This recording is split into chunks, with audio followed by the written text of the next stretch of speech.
I know you don't like to talk. He'll be so sad when he dies. You want questions?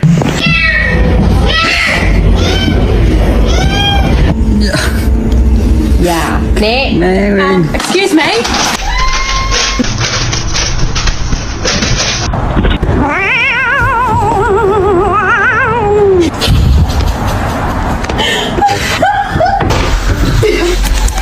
Oh my god! What is that?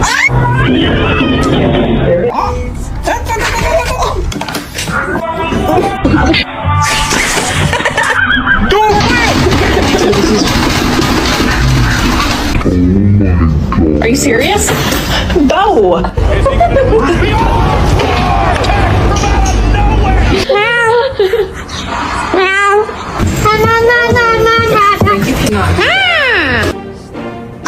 Frank, you can't